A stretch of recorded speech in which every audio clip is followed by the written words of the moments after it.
Hello. I would like to talk to you about what I think Jean-Luc Picard would be doing 20 years after Star Trek The Next Generation. Start. Jean-Luc Picard is a hard worker, so that's the first thing I had to think about. I'm sure he might be on his vineyard in France. I'm sure he might have worked in Star Fleet Academy as the president of Star Fleet Academy. I'm sure that he continued to serve as a Starfleet captain for a while and probably did the Kirk thing where he went back a few times and, helped on a mission or here or there. As we do see some admirals go in and take command on certain occasions from time to time, even non-really popular ones for the series like Kirk. But Picard, this is 20 years later, so he's 74. So it's not crazy to think he'd still be in the mix, but he's definitely going to be an admiral at this point.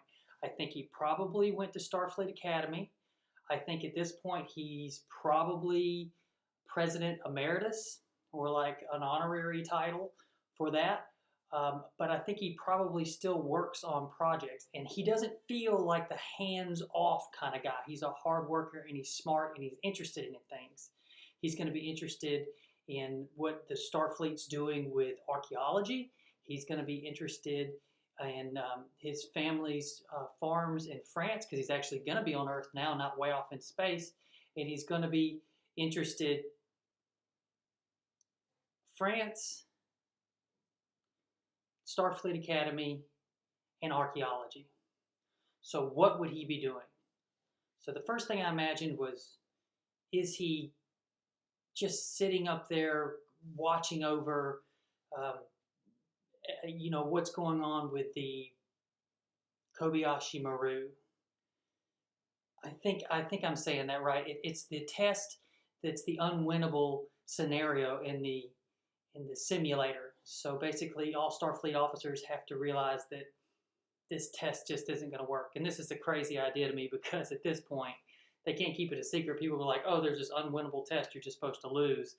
But maybe he was judging someone for, doing the test, doing what Kirk did and like messing with the test. And I was like, that's stupid. That doesn't work for a lot of reasons.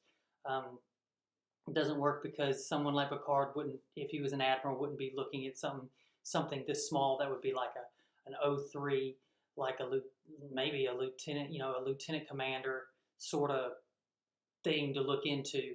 So I scrapped that. I said, what would Picard be working on? And I said, someone like Picard, with the mind that he has and the responsibility he feels, even though he wants to go to archaeology, even though he wants to go to the academy, which I feel like that's where he would be, and even though he wants to go back to his field of France, I think he would be at the academy, and he would be creating or overseeing or knows about temporal time issues. Picard has a long history of dealing with Temperal Prime, the Temporal Prime Directive. So in Voyager, it's in canon that there is a Starfleet official group that monitors the timeline. In the last movie, not the last one, not Nemesis, but they went back in time and stopped the Borg from coming to Earth and changing everything. Picard also has experienced this when the Klingons had a battle with the Enterprise C, and because they were sucked through a rift in time, that battle didn't happen. And famously, Picard's like, the war is going much worse than is largely known. The Federation is going to give up, probably lose in 9 months. One ship 20 years ago one ship here and now isn't going to make that much of a difference. But if you can go back and you can save that Klingon cruiser and end up destroying yourself in the process, well, then we'll enter in a friendship with the Klingons, and this war will not even have happened, saving millions of lives and possibly the Federation. So he's got a lot of experience about this. So the idea that we can police this timeline so it doesn't just have to be some random captain out on a ship who's not equipped to deal with this thing and would just be lucky if the timeline hasn't been changed. He can actually have someone who's dedicated to that. Okay, so maybe it starts out with, how do you even defend against a change like that? So if all of a sudden, let's say that reality, when Worf was shifting from reality to reality and everything was slightly different, and one of the scariest, coolest ones was at the end, where the Enterprise was all that was left, and the Borg were everywhere, and it was just Riker and Worf, and everybody else was dead, and no one, the Federation didn't even exist because the Borg had taken over. How would you even stop yourself from being shifted in that reality if, let's say, the Borg decided to go back 200,000 years and then assimilate humanity just as they became Homo sapiens? How do you defend against that? The only way to defend against that is the Temporal Prime Directive and a ship that can detect these things and go in and stop them from happening, which is what that's in canon. It is actually in the future. This is something that actually exists. So Picard sets this fleet up. And maybe one of the first things that happens is Picard, they're testing it, and they're trying to show him how this works, and to show him how reality can change, and they have maybe a box where they can just slightly shift and maybe a dimensional shift, because it's in canon a lot of times how they know how to shift, how to go back in time. So they maybe put a device on his neck for the sake of a show, or they irradiate him or something where he just can't be affected by the shift. And Guinan and a lot of other characters can tell when reality's been shifted. So maybe some irradiation or some process, it could be a lot of different things where Picard can't be. And immediately maybe he starts noticing the differences, or maybe it's huge. Maybe he's in immediately an alternate universe where the Borg are everywhere, and he has to return us to normal somehow. I mean, how is he going to get a 74-year-old admiral into a situation that's plausible, where he would even be, in any sort of adventure or any sort of meaningful situation outside of an administrative job? Well, I'm thinking that Picard is working hard all the time. He sees the benefit of this, and this might actually be what happened to a man who's as stellar as Captain Picard. So let's go past that. Let's just say that there is no radiation. Maybe there is, maybe there isn't. But definitely they're developing a ship, and he's developing a ship that can put this barrier where they don't get affected by time. Maybe in the beginning there's nothing other than they just don't get affected by the time shift. So they can move in the very beginning to counteract the measures that whatever has created whatever difference in the space-time team. Janeway did it a lot and always got encountered by these people. So maybe if they would have all the, this initial shift could resist the changes, and then they would probably maybe one episode have to figure, how they went around the sun and went back in time, or find a wormhole, or whatever interesting way you want to find a way to go back in time, shift backwards and forward, maybe not even know if you can go back and forward, and go back and stop people from changing the timeline. Basically, like Picard used to enforce the Prime Directive, he would be enforcing the Temporal Prime Directive, that we don't interfere with anyone else's timelines. And because Picard has so much experience in this arena, it's wholeheartedly understandable to me, since this is something so new, that they would put an admiral level person in charge of this ship. And the adventures just write themselves from that point. Picard going in, managing the ship, stopping people, no matter how great the devastation. For example, just on here and now, you don't go back and stop Hitler from committing World War II. Yes, it was terrible, but it would completely change our timeline and maybe not give us an appreciation for genocide and all the terrible lessons that we learned. So we learned so many lessons from World War II, even though it was terrible. So you don't want to change that timeline, even if you could. And Picard would have to make decisions like that. and maybe he doesn't stay there forever, but like at the beginning, he is taking this ship, and it's not going to be a long series, so maybe he's just kind of testing the waters and seeing how you would enforce the Prime Directive and getting this all up and running. Okay, one little caveat, and it's fan service. Everyone wants to see Picard back in the original uniform. Not that stuff on Deep Space Nine, Deep Space Nine or Voyager or any of the movies. None of it looked as good as the costume design on Star Trek The Next Generation, Season 3 all the way to Season 7. Those uniforms were sharp. So there's two ways you can do it that wouldn't be crazy.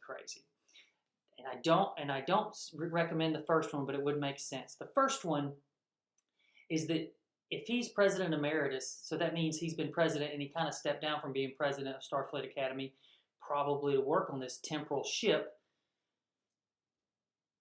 It came time for a uniform shift. They had to redo uniforms for whatever reason, and they were like, "What kind of design?" And he got involved with it. He said, "I've always liked this design," and it'd be the original Next Generation uniform. So you don't actually see him in it, but you see all the cadets in it because he's wearing a official new whatever the actual military uniform. Because military uniforms are standard, but cadet uniforms a lot of times are different than the actual active duty military uniforms. So you could see everyone in those uniforms except him. Okay, maybe you can scrap that, maybe you can't. Seems fun to me, but maybe it's a little too campy. But here's where you could.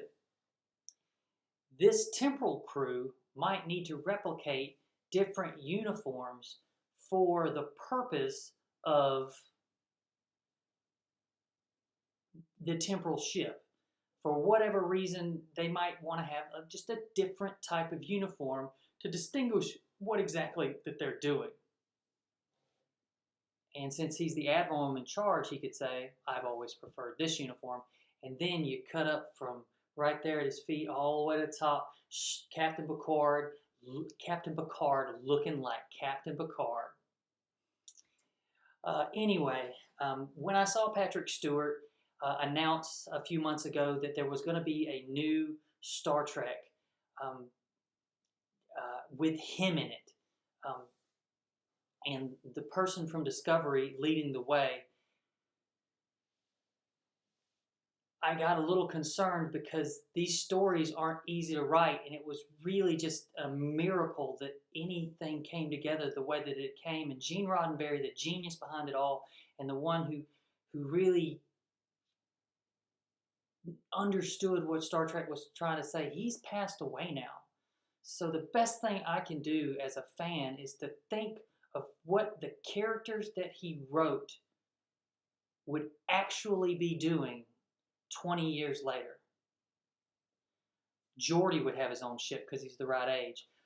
Commander Riker might be an admiral, but he might have a ship because he was the kind of guy that seemed like he'd have his own ship. We know Beverly Crusher would be. I mean, we've seen canon, but it's an alternate pass in All Good Things, the very last episode of Star Trek: The Next Generation. It showed Beverly Crusher with her own ship. Worf was working for Klingon High Command. Geordi didn't have his own ship, but that past was changed. But we kind of get a bellwether of about where everyone would be. So some of these people would actually be, still out in space doing things. A real hard question to answer is what would be going on with Brent Spiner, because I've met Brent Spiner. He's a lovely guy, but you would have to write it as that Data wants to look older. That's not a great idea.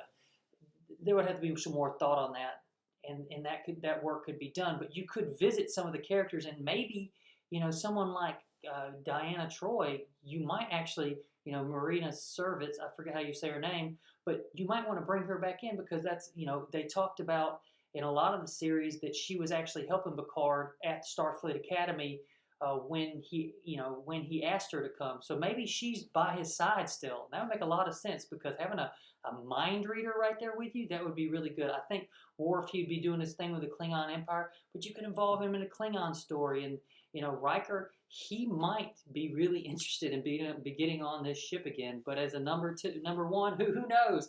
Might be some conflict there, or maybe he's the first captain to take over at the end of the series from Jean-Luc Picard. And then, like I said, Data would be a difficult. I think Geordi should have a ship, or he should be, he might be one of the ones working on this. And maybe that's why Picard's so interested. But I think it all circles around Star Fleet Academy. Picard's basically President Emeritus. He can do whatever he wants. This is a project that he found out about. He goes, oh my gosh, I've had to deal with the Temporal Prime Directive so much, and I've been so unequipped to deal with it. What if we made a ship that was equipped to deal with protecting the Temporal Prime Directive? Okay, I'm Adam, Z5th Online. I'm just a passionate Star Trek fan. It shaped my life. I became a military officer when I was younger because of that, and I served for a number of years, and it really does have a lot of military bearing. Really just how to act as an officer, praise in public, scorn in private. I mean, just so many good life lessons, and I really don't want to see Captain Picard taken the wrong way, because it has been. They had the man yelling and screaming in a few of those movies, this nice, gentle hero, this intellectual who's always got his calm. They had him yelling and screaming and hitting little models of the Enterprise. This is out of character for the man that we know. He didn't suddenly lose his mind because they're in the movies. And I'm not going to blame anyone for that in particular, but I don't want to see that in a series again. I want to see Picard, intellectual, smart, not doing anything because it's lazy story writing, but doing what the character probably would be doing in the future 20 years later. And I want it to match up with canon. I mean, how much sense does it make that Star Trek has gone this Kelvin timeline? It's got this other timeline, this timeline, this timeline. But Picard, the best, most popular character, he's definitely in your top 5. He comes back to restore the timelines. In the timeline where Vulcan gets destroyed, Picard could stop Vulcan from being destroyed because Vulcan wasn't supposed to be destroyed. That erases the events of Captain Kirk's life. So the first thing they maybe should do is go back and stop Vulcan from being destroyed. Because when that happens and that other timeline goes out, that change, maybe Picard has his little thing on, his irradiation, he realizes that's different. So the first thing he does is goes and he stops that from happening, because Vulcan was not supposed to be destroyed. That restores the events of Captain Kirk and the Next Generation. That's the first thing you could do. Start restoring the Star Trek timeline to the original Kirk Next Generation timeline. Vulcan was never supposed to be destroyed, and it is a violation of the Prime Directive. You are altering the timeline. And there's a lot of stories like that. So just an interesting idea to me that Captain Picard, literally one of the best figures about Star Trek The Next Generation, is the one to bring balance back to Star Trek the show and Star Trek the in-canon universe. Literally reset the timelines so where there's not offshoots, or at least his timeline exists from where we live now, Zefren Cochran, Kirk, Picard. Because let's face it, when they went back in time, when the Borg went back in time and tried to change everything, and they had to help Zefren Cochran shoot off into space, that should have never happened. Maybe he stops that. There's so many ideas out there. Anyway, again, I'm Z5th. I'm just a Star Trek fan, and I'm just talking about what I think should happen with Captain Picard in the new series.